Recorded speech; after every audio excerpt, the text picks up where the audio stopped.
আমি কারোর খোসামতি করতে পারবো না। যা তোর বড় দা সাপ সাপ কইয়া দে। আরে মা তুমি তুমি তো সিরিয়াস হয়ে গেছো, ছোটখাটো বিষয় নিয়ে তোমরা সামান্য ভাত রান্না নিয়ে নিয়ে এই যে কি ঝগড়া শুরু করছো।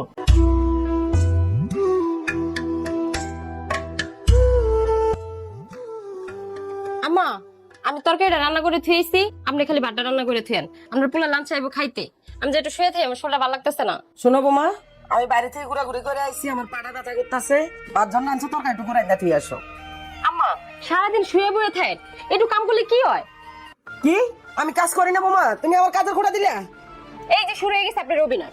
এই বয়সে খাইলেন তো জামাইডারে, পোলার ঘাড়ে বয়ে যে খাইতেছেন, বাইরে গেলেও তো মানুষের বাড়ি কাম করেই খাওয়া লাগবো। কি তুমি সাদে ভাতের লাগে আমার এত বড় খোঁড়া দিলা? আইও কাছে আমার পোলাই, আমি পোলার কাছে বিচার দিমু।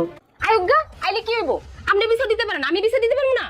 আচ্ছা ঠিক আছে, আইও কাছে আমার পোলা, আজকে এটার একটা হেস্ট হইব। হ হ, বিচার দিয়েন, বিচারটা পরে দিয়েন। আগে যে বাটা রান্না করে থুয়েন গা, একটু পরে আইবো খাইতে। আমি কোনো বাচ্চা রাঁধতে পারবো না, তোমার প্রয়োজন হলে তুমি রান্ধো গা। রাইন না, আপনি পোলা না খাই থাকবো, আমার কি ঠেকায়?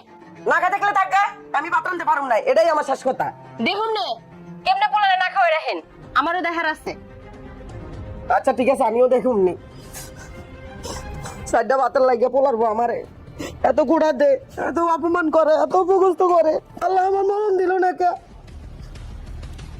পাখি গেল ও মা, তুমি হ্যাঁ পাখি কই? ঘরে তোর বউ। আচ্ছা বাদ দাও, তোমারে লাঞ্চের টাইম দিতেছে, আমার একটা মিটিং আছে, তাদের বাদ দাও। ভাত রান্ধি নেই। কি গো ভাত রান্ধো না? তা খামু কি? আচ্ছা মা, কি হয়েছে? কান্দো কে? আরে কি হয়েছে কোন রে মা? তোর বউ সাইডটা ভাতের লাগে আমার দুনিয়ারও অপমান অপগস্ত করে। পাখি পাখি কিসে চিল্লাইতেছো কে? মাই কান্দাছে কা? কিছে? তোমার মাই যে কি লেগে কাঁদতেছে এটা কি আমি জানি? নাকামি ভাবে না কালে তো পোলার মন পাইবো না। শোন বাবা, তোর বাপ মারা যাওয়ার পরে আমার সবকিছু শেষ হয়ে গেছে, এখানে আর কিচ্ছু নাই। তুই আমার দরকারে বৃদ্ধাশ্রমে রেখে আয়, আমি তো সংসারে আর থাকবো না। তোর বউর কাছে তো অপমান অপগস্ত আর নিতে পারবো না আমি। তোমার মানে আমি কইছি যে আম্মা আমার শরীরটা একটু খারাপ লাগতেছে, আপনি কয়টা যে বাটা রান্ধে, আমি তরকারিটা এনে থুইছি। তোমার মাই কইতে পারতো না, লগে লগে হ্যাঁ ও কইতেছে আর শরীর খারাপ কে? আমি সারাদিন খাটাখাটি করে একটু বাসায় আসি, তোমরা যদি সাপ বেজির মতন লেগে থাও, আমি যাম কোথায়? সংসারের শান্তিটা কোথায়? পুরুষ মানুষের শান্তিটা কোথায়? সংসার হয়েছে, সেও শান্তি নেই, আমার অফিসে শান্তি নেই, বাসায় শান্তি নেই, আমি কি করবো? ঠিক আছে তোমরা মন মিডিয়ে ঝগড়া করো, আমি অফিসে না খাই গেলাম। এই তুমি আমার লগে ছিলাও কে? তোমার বারো দুই কথা কইতে পারলা না? খুশি হইছেন না? আমার জামাইটা না খেয়ে গেছে গা, ভালো হইছে? কইছে করে বাত রান্ধে থই দিতে, থই নাই কিছু করে খাটখাট করে উড়ে খুচ্ছর মহিলা। তুই শান্তি পাইছিস না? পোলা না খাইয়ে গেছে গা। তুই এই বাড়িতে কেমনে থাকস আমি দেখতে নিব, তুই তো এখন আমার চিনস নাই। আসসালামু আলাইকুম স্যার, ডাকছিলেন? কি করবেন মনে হচ্ছে? শিপমেন্টের মাল রিচেক হলো কিভাবে? হ্যাকেন করতে আসলে যে আপনারা কি দায়িত্ব পালন করেন আপনারা বলেন? এমনি স্যার কিন্তু বারবার বলেছে কোনো কারণে যদি শিপমেন্ট ক্যান্সেল হয়ে যায় তাহলে শ্রমিকেরা দিতে পারবে না, আপনার আমার কেউ চাকরি কিন্তু থাকবে না। তাড়াতাড়ি ফোন দেন, শিপমেন্টের মাল রেডি করেন, সন্ধ্যা পর্যন্ত বাইরে আসতেছে। ঠিক আছে স্যার, যাইতেছি। দেন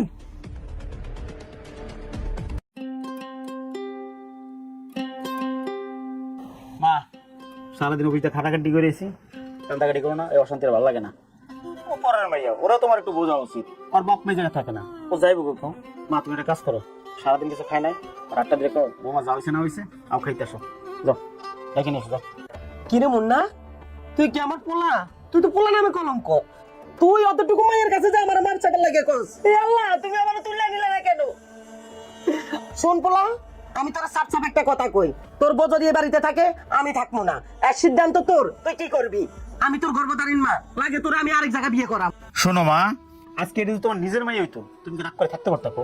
মনে করো যে নিজের মেয়া, যাও একটু বুঝাই কো, একটু একটু রহম করো, যাও, আমার এই অশান্তির ভালো লাগে না, আসো। আমি কারোর খুশামতি করতে পারবো না, যা তোর বড় যা সাপ সাপ কইয়া দে। আরে মা, তুমি তুমি তো সিরিয়াস হয়ে গেছো, ছোটখাটো বিষয় নিয়ে তোমরা সামান্য ভাত রান্না নিয়ে নিয়ে এই যে কি ঝগড়া শুরু করছো। আচ্ছা আমি যাইতেছি, তুমি কান্দো না। যা দেখ দেখ, পোলা বিয়ে করাইছে ভোর গুলাম হয়ে গেছে গা। অফিসে যে খাটাখাটি গেছে, এই। সরো। ওই জায়গা বউ আইসা করে এনে বইতে। কি তোমাকে বউ শাশুড়ি ঝগড়া কেন থামে নাই?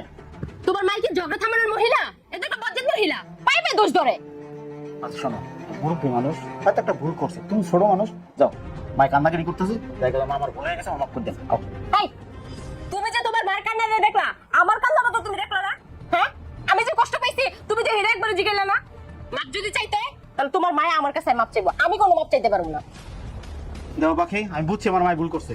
আমি আমার মায়ের পক্ষ থেকে আমি তোমার কাছে 7 জনের মাপ চাইতেছি।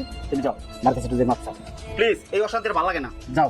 তুমি ছোট মানুষ, মাপ চাইলে এমন কোনো ক্ষতি হবো না, যাও। শোনো তোমার মা যদি এই বাড়ি থাকে তাহলে আমি থাকবো না, তোমার মারা আলাদা রুম নিয়ে দাও।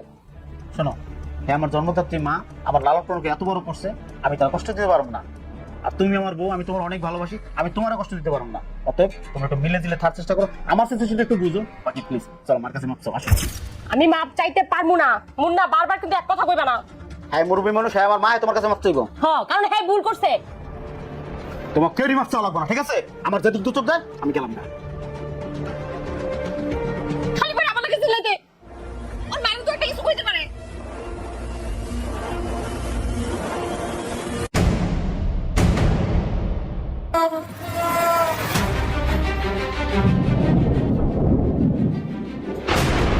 এভাবেই থেমে গেল একটি বাস্তব জীবনের গল্প। একটি পুরুষ সারাদিন বাইরে খাটাখাটি করে, সারাদিন পরিশ্রম করে শুধুমাত্র তার পরিবারকে একটু ভালো রাখার জন্য। আর সেই পরিবারই যখন তাকে আকাশ পরিমাণ দক্ষ দেয়, তখন ওই পুরুষের যাওয়ার কোনো জায়গা থাকে না। ভিডিওটি ভালো লাগলে লাইক কমেন্ট সাথে পাশে থাকবেন। ধন্যবাদ।